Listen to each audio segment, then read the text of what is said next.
오늘은 요한복음 8장 말씀을 생각해 보도록 하겠습니다. 8장은 우리에게 잘 알려진 가늠하다 잡힌 여인에 관한 기사가 를 다루고 있습니다. 나 외에 다른 신을 섬기지 말라. 주님의 속죄 사요함을 받았다. 세상의 빛으로 성부와 동등한 자로 오셔서 참 진리에 대한 증거를 했습니다. 사람들은 도리어 그를 돌로 치려 하였습니다. 귀가 있어도 듣지 못하고 은혜를 옆에 두고도 발로 차버리는 무지한 유대인들의 모습을 볼 수 있습니다. 자, 먼저 우리가 서론을 좀 보려고 그래요. 서론을 우리가 잘 이해를 하면은 본론하고 결론에 가서 좀 내용 파악에 도움이 되지 않을까 싶어서요. 다섯 개의 그 대단락으로 구성이 되어 있습니다. 1절부터 11절까지는 가늠하다 유대인에게 잡혀온 여인, 그 다음에 12절부터 20절까지는 생명의 길을 비춰주시는 예수님, 21절부터 30절까지는 하나님의 말씀을 가르치시는 예수님, 그리고 31절부터 47절까지는 유대인 지도자들의 정체는 사탄이었다. 그 다음에 48절부터 59절까지는 예수님은 아브라함보다 먼저 계셨던, 아브라함부터 먼저 계셨다면은 하나님이시죠. 아브라함의 후손일 수가 없는 거지. 그래서 육신적으로 볼 것이냐 영적으로 볼 것이냐에 따라서 그 연대와 그 다음에 그 사람의 직위는 다를 수 있습니다. 이렇게 이제 서론을 제가 말씀을 드렸습니다.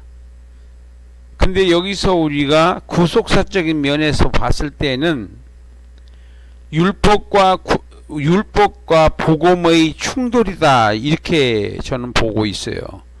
율법과 복음의 충돌. 율법은 복음의 안내자라고도 하고, 율법은 복음의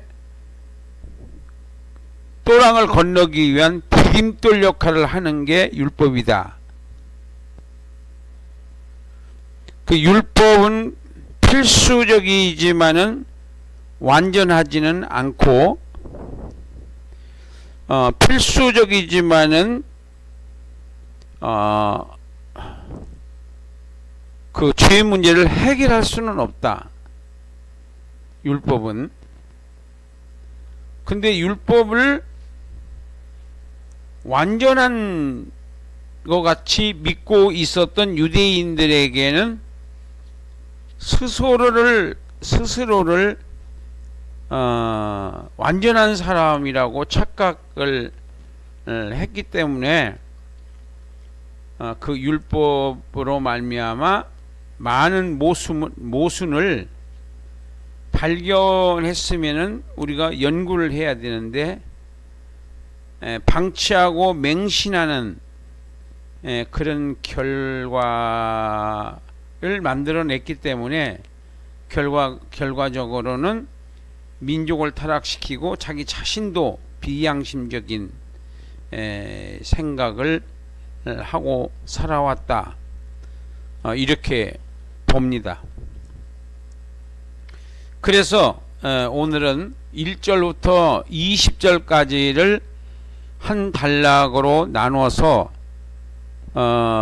복음과 율법이 어떻게 충돌을 하고 있고 율법이 만들어 놓은 문제점을 복음이 어떻게 해결해 나가고 있는지를 우리가 확인해 보도록 하겠습니다. 우리가 그 관주를 이제 좀 더 중요시 여길 겁니다. 그리고 관주를 가능한 한 찾아서 확인해서 관주에서 말하고자 하는 것과 그리고 예수님께서 하신 말씀은 어떤 차이점이 있는가, 그리고 어떤 관계성이 있는가, 이렇게 확인을 하도록 하겠습니다. 자, 그러면 이제 서론을 떠나서 본격적으로 사건을 만나보도록 하겠습니다. 자, 이 8장은 1절부터 2절, 3절부터 5절, 6절부터 9절 이렇게 단락으로 나누어서 여러분들이 보시면 좋은데, 여기서는 지금 1절부터 5절까지 잘랐는데 사실은 개관을 했는데 사실은 좀 더 자세히 한다면은 1절부터 2절까지 나눠야 맞습니다. 그리고 3절부터 5절까지 나누는 게 맞고, 왜 그러냐면 1절 2절 같이 한번 읽겠습니다. 예수는 감람산으로 가셨다가, 제가 읽는 대로 여러분들 따라와 보시기 바랍니다. 감람산으로 가셨다가 아침 일찍이 다시 성전으로 왔으니 백성이 다 나오는지라 앞에서 앉아서 그들을 가르치실 때, 이렇게 보셔야 돼요. 가르치실 때 서기관과 유대인들이 바리새인들이 이렇게 나가는 거예요. 가르칠 때. 자, 그러면 여기서 1절을 보면은 감람산하고 예루살렘 성전하고 거리가 얼마나 되는가 하면은 한 200m? 그러니까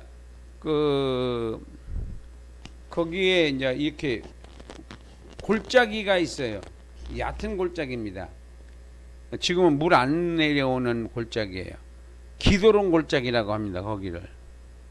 근데 옛날에 느부갓네살 왕이 거기를 허물었던, 메꿨던 장소이기도 합니다. BC 588년도에. 그래서 지금은 예루살렘 성전과 감람산, 예수님께서 기도하셨다고 하는 겟세마네 동산이라고 하는 감람나무가 하나 있고 돌이 있어요. 여기서 예수님께서 기도하셨을 것이다, 이렇게 추측하는 장소가 있습니다. 그래서 다들 거기 가서 기도 흉내도 내고 그러고 오기도 합니다. 거기서 이제 오다가 보면 눈물교회라고 이제 거기서 앉아서 예루살렘을 바라보면서 눈물을 흘리셨다 해서 그곳에다 교회를 세웠어요. 근데 우리가 성지순례 같은 거 다닐 때에도 그 안으로 들어가면 안 돼요. 들어가면 거기에 구교들의 여러 가지의 문화가 있습니다. 그래서 그 장소만 보시고 내려오셔야지, 그 내용을 보시면 그건 다 거짓이니까 바깥에서 장소가 여기다 이렇게 이해를 하시면 돼요. 그 다음에 그래서 1절은 그냥 거기 가셨다가 저녁에 늦게 가셨다가 기도하시다가 주무시고 그 다음날 아침 일찍에 다시 예루살렘으로 오셔서 식사는 하셨겠죠. 오셔서 말씀을 가르치기 시작하고 있을 때 3절이 연결되는 거예요. 서기관들과 바리새인들이 음행한 잡힌 여자를 끌고 와서 가운데 세우고 예수께 말하되 선생이여, 이 여자가 가늠하다가 현장에서 잡혔는데 모세는 이런 여자를 돌로 치라고 명하였거니와 당신은 어떻게 하시겠나이까. 아주 그냥 뭐 당당하게 뭐 큰 일이나 한 것처럼 아주 그냥 떵떵대면서 그 속으로는 너 여기서 할 말 없을걸? 뭐 하면서 아마 속으로 그러지 않았었나 추측을 한번 해봅니다. 그러나 여기서 이제 복음하고 율법과의 차이점이 우리가 여기서 확실하게 볼 수 있어요. 자, 이 서기관과 이 사람들이 믿고 의지하는 것은 율법이에요. 율법이 그렇다는 겁니다. 근데 여기서도 여기서 레위기 20장 10절에 가서 보면은 남자와 여자를 죽이라고 그랬거든요. 근데 여자만 데리고 왔어요, 이 사람들이.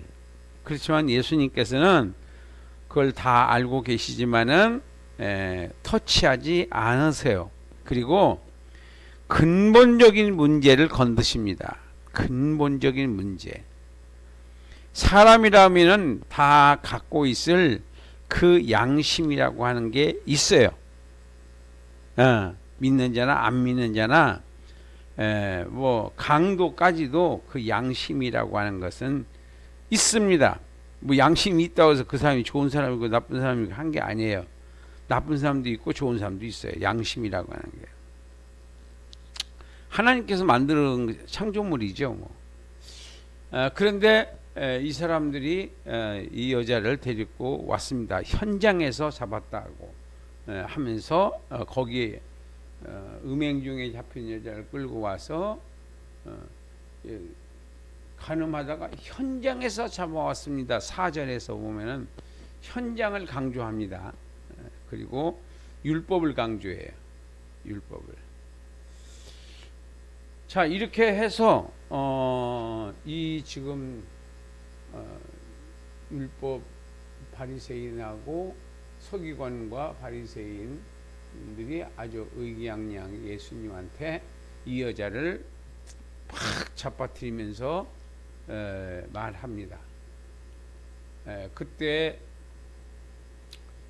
이렇게 말하는 것은 6절에서 보니까 고발할 근거를 찾기 위해서예요. 여자가 중요한 것이 아니라 예수님이 중요한 거예요.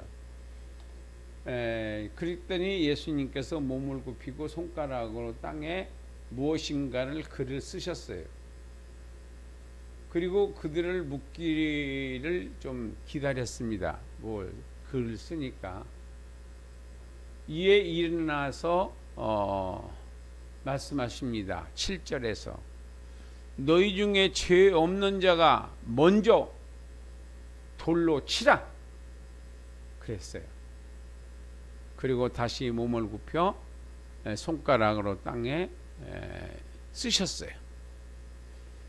9절 그들이 이 말씀을 듣고 양심의 가책을 느껴 어른으로부터 시작해서 젊은이에 이르기까지 하나씩 나가고 끝에 가서는 오직 예수와 그 가운데 섰는 여자만 남았더라.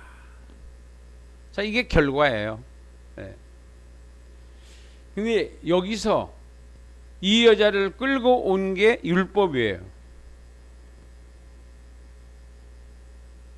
그리고 예수님께서 뭐라고 하시느냐면은 예수께서 일어나사 여자 외에 아무도 없는 것을 확인하시고 이르시되 여자여 고발하던 그 사람들이 어디 있느냐? 너를 정죄한 자가 또 없느냐? 대답하되 주여 없나이다. 예수께서 이르시되 나도 너를 정죄하지 아니하노니 다시는 죄를 범하지 말라. 여기서 두 가지를 생각해 보셔야 돼요. 11절에서 나도 너를 정죄하지 않는다. 그러니까 우리가 누구를 정죄하는 것을 조심해야 돼요. 예수님도 정죄하지 않는데 나 같은 죄인이 어떻게 정죄를 할 수 있겠습니까? 그러니까 예수님이 바로 복음이에요. 예수님 자신이 바로 복음입니다.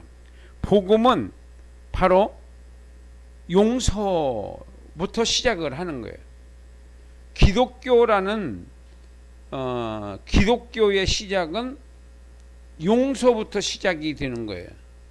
기독교를 예수를 믿으면서 용서를 안 한다면은 그 사람이 기독교인이라고 볼 수 없습니다. 왜냐하면 우리는 용서받은 의인이지 죄를 안 지은 의인이 아니기 때문에 그렇습니다. 죄를 안 지은 의인이 아니에요. 용서받은 의인이지 성도들은. 그래서 용서받은 의인은 용서할 의무가 있는 겁니다. 천하 없는 죄를 졌더라도 내가 예수님 앞에 지은 죄보다는 많지 않아요. 아무리 누가 나한테 죄를 졌다고 해도.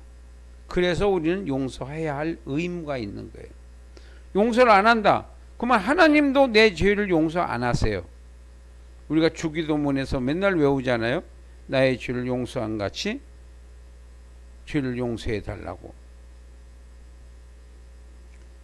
그리고 한 가지 마지막 희망의 메시지를 전하시는데 이게 뭐냐면 11절 하반절에 다시는 죄를 범하지 말라. 이게 이 여자에게 주시는 예수님의 메시지입니다. 다시는 죄를 범하지 말라. 새 삶을 시작해라. 새 삶을 시작. 너희 죄를 다 용서해 줬으니 이제부터는 새롭게 새 사람이 되라. 이게 이 여자에게 주시는 예수님의 메시지가 되겠습니다. 다시는 죄를 범하지 말라. 우리가 자백을 했잖아요. 하나님 앞에 내가 이런 죄를 지었습니다. 주님 용서해 주세요. 이렇게 하면 안 돼요. 그렇게 했으면 그 다음에 내가 다시는 그 반복되는 죄를 짓지 않도록 성령님 나에게 새 사람이 되게 해 주시옵시고 강력한 절제와 믿음을 주시옵소서. 그렇게 마무리를 해야 돼요. 다시는 내가 그 죄를 반복하지 않게 해주세요. 그게 회개예요. 내일 또 하면은 그건 회개가 아니라 자백이에요. 자백. 자, 그 다음에 12절부터 13절까지 12절부터 13절까지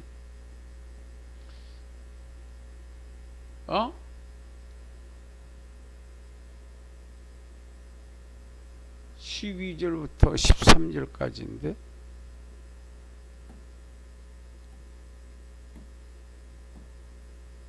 응?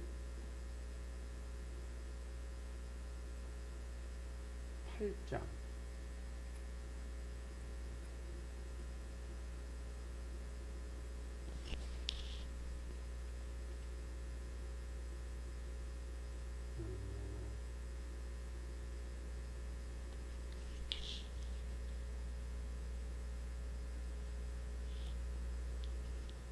12절부터 13절까지. 자, 여기서 또 예수께서 말씀하여 이르시되 나는 세상의 빛이니 나를 따르는 자는 어둠에 다니지 아니하고 생명의 빛을 얻으리라. 바리새인들이 이르되 네가 너를 위하여 증언하니 네 증언은 참되지 아니하도다. 이렇게 말씀하세요.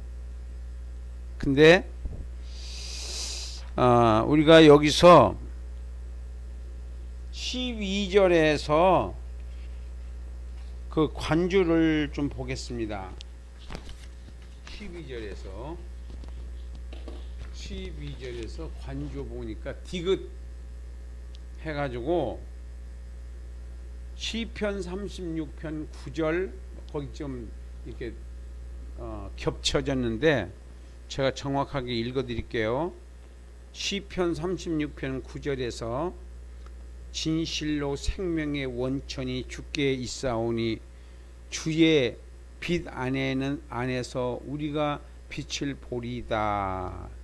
이 말의 뜻은 예수님께서 이 세상에 오실 때 세 가지 사명을 갖고 오신다. 첫째, 승리의 용사로, 그리고 새 언약의 바로 언약자로, 그리고 이방인의 빛으로 이 땅에 오셔서 복음을 전파하게 될 것이다.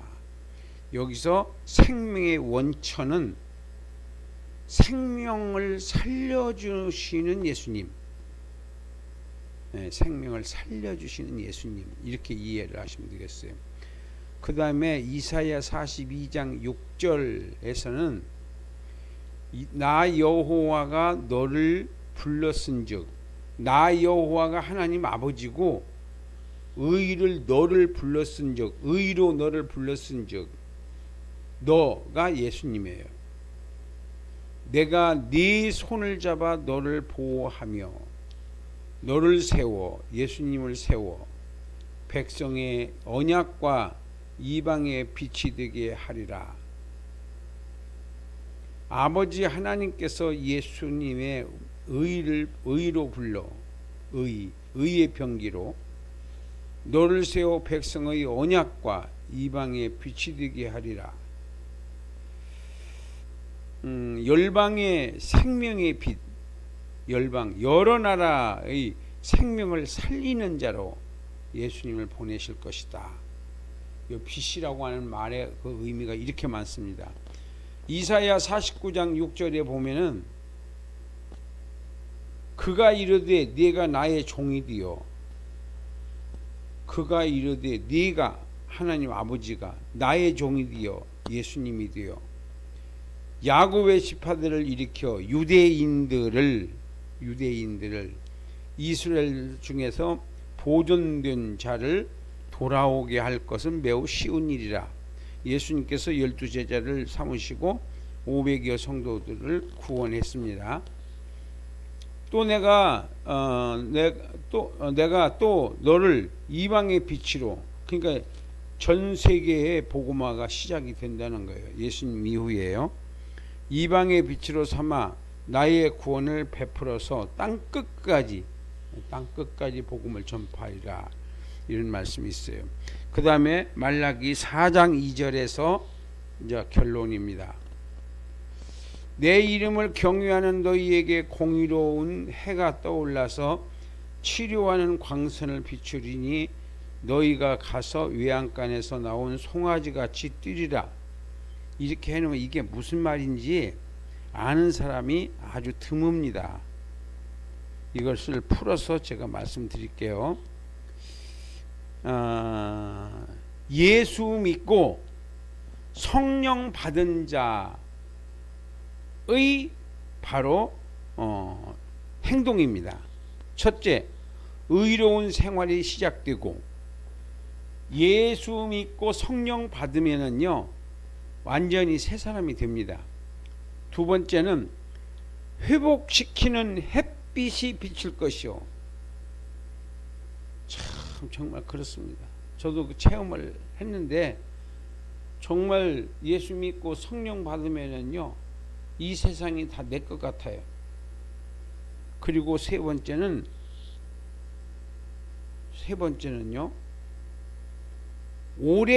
오랫동안 좁은 우리 안에 있다가 초원으로 풀려나온 송아지처럼 기뻐할 것이다. 참 표현이 멋있습니다. 이 말라기라고 하는 사람이 오랫동안 좁은 이렇게 장소에서 있다가 초원으로 풀려나온 무엇 같으냐면 망아지, 송아지처럼 막 이리 뛰고 저리 뛰고 막 그럽니다. 송아지가 이렇게 풀려나오면요, 엄마 따라가면서 음메 하면서 그렇게 기뻐해요. 아니 진짜 그렇게 기뻐요. 예수 믿고 성령 충만 받으면은요, 정말로 행복합니다. 예. 지금 여기서 12절에서 예수님이 생명의 빛을 얻으리라, 어둠이 지나가고, 그러니까 나는 세상의 빛이라고 그랬잖아요. 12절에 여기서 나는 세상의 빛이다. 예수님은 세상 사람을 여기서 이렇게 읽으셔야 돼요. 나는 사람을 살리는 생명의 빛이다, 이렇게 읽으셔야 돼요. 예수님은 생명을 살리는 분이십니다. 그리고 예수님을 따르는 자는 어둠에 다니지 아니에요. 그러니까 죄를 짓는 자리에 들어가지 않고 거기서 나와요.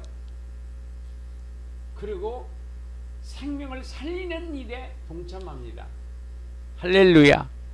생명을 살리는 일에 인생을 걸어요. 그보다 더 가치 있는 이 세상에 있겠습니까? 그랬더니 바리새인들이 네가 너를 위하여 증언하니 네 증언은 참되지 않다 그래요. 그러니까 이 사람들은 율법을 추앙하는 자들로서 이 지금 율법의 완성자이신 예수님을 못 알아봅니다. 그러니까 택함을 받지 못한 사람이에요. 이게 알아봐지는 것이 은혜입니다. 알아보지를 못하는 것이 불행해요. 불택자는 불행하는 겁니다. 그 다음에 14절, 예수께서 대답하여 이르시되 내가 너를 위하여, 내가 나를 위하여 증언하여도 내 증언은 참되다. 왜 그 이유가 뭐냐면은 내가 어디서 오며 어디로 가는지 나는 알고 있거든. 너희는 내가 어디서 오고 어디로 가는지 너희들은 모른다.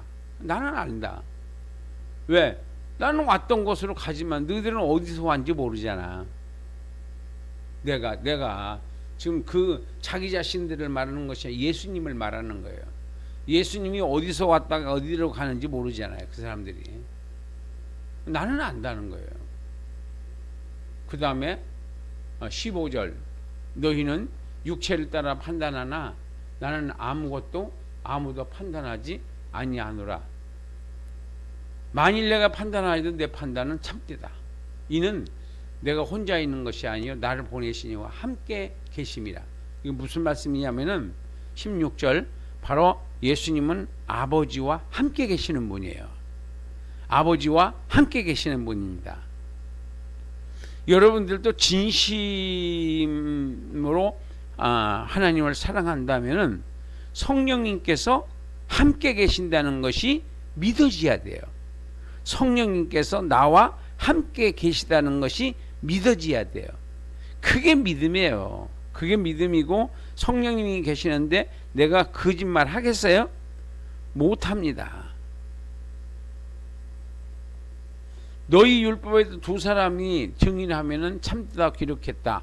그러므로 내가 나를 위하여 증언하는 자가 되고 나를 보내신 아버지도 나를 증언하는 것이니라. 근데 아버지께서 예수님을 증언한다는 것을 우리가 어떻게 확인할 수 있느냐 하면은, 예수님께서 나타내는 여러 가지 기적, 38년 된 병자를 고치고 장님을 고치고 나사로를 살려내시고 하는 그런 모든 사건은 예수님이 하시는 것이 아니라 아버지께서 예수님하고 함께 계신다는 것을 증거하는 증표로 바로 그 기적을 나타내신다.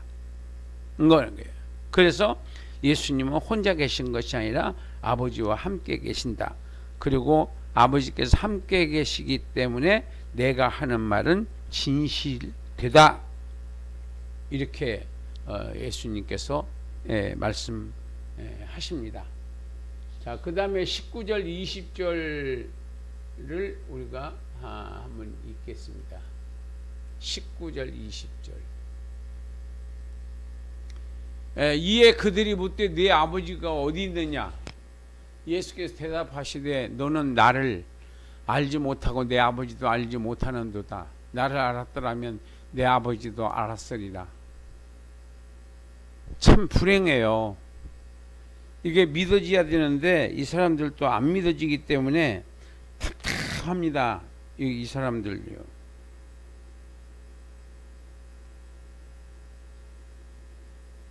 답답해요.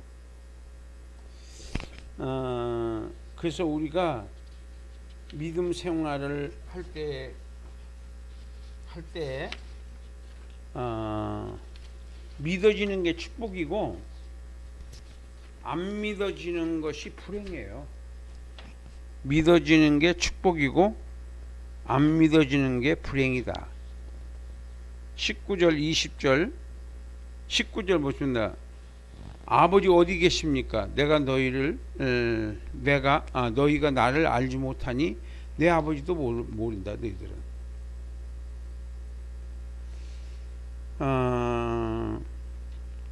이 말씀을 성전에서 가르치실 때에 헌금함 앞에서 하셨으나 잡는 사람들이 없으니 이는 때가 아직 안 되었기 때문이다. 아버지께서 예수님을 증거하신다고 그랬어요. 너희가 알지 못하니 내 아버지도 알지 못한다. 만일 너희가 나를 알았더라면 내 아버지도 알았을 것이다. 아무도 예수님을 잡아가지는 못했다. 그 이유는 아직 때가 이르지 않았기 때문이다. 자, 여기까지 오늘 이제 말씀을 드렸습니다.